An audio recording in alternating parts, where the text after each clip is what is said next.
हम गिर जाते हैं और निराश हो जाते हैं। सक्सेस का, यश का सबसे बड़ा शत्रु है निराशा।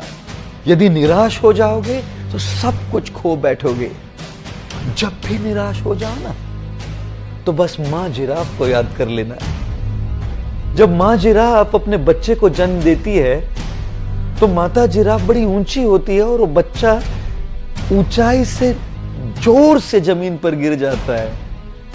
और जैसे ही बेचारा समझने का प्रयत्न करता है कि मैं कहां गिर गया, तब तक वो मां उस बच्चे के ऊपर खड़ी रहती है और उसको बहुत जोर से लात मारती है। उड़ते हुए बच्चा जाकर कहीं और गिर जाता है और बस अपनी सुध-बुध दोबारा इकट्ठा करने का प्रयत्न करता है। फिर मां उसके ऊपर आकर खड़ी रहती है और दोबारा एक बड़ी जोर से लात मारती है। बच्चा समझ जाता है कि यदि मैं कुछ न करूं ना, तो लात खाते रहना पड़ेगा।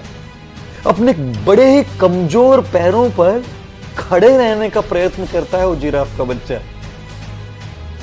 फिर दोबारा मां आकर उसको लात मारती है। बच्चा फिर गिर जाता है और समझ जाता है कि यदि मैं खड़े रहकर भागूं नहीं, तो बस लात खाते रहना पड़ेगा। जिराफ का ये बच्चा तेजी से भागने का प्रयत्न करता है और तभी मां आकर अपने बच्चे को चूमती है, आलिंगन करती है। मां जिराफ भली भांति जानती है कि जंगल में बड़े खूंखार पशु है, शेर, लोमड़ी इत्यादि, जो नवजात प्राणियों का मांस बड़ा पसंद करते हैं। और मां जिराफ तो बच्चे के साथ, उस शिशु के साथ हमेशा नहीं रह सकती। तब अगर वो बाहर चली जाए तो इस बच्चे की रक्षा कौन करेगा? इसलिए सबसे पहले जैसे उसका जन्म होता है, उसको लात मारती है ताकि वो उठना सीखे। दोबारा लात मारती है ताकि उसे वो उठने की जो क्रिया है वो याद रहे। दोबारा लात मारती है ताकि केवल उठे नहीं, दौड़ना प्रारंभ करे।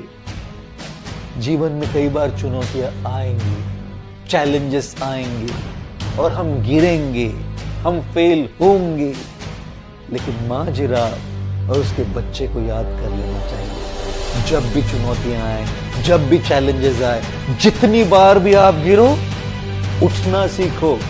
उस बच्चे से उठना सीखो, उठ के खड़े रहना सीखो, खड़े रह के भागना सीखो।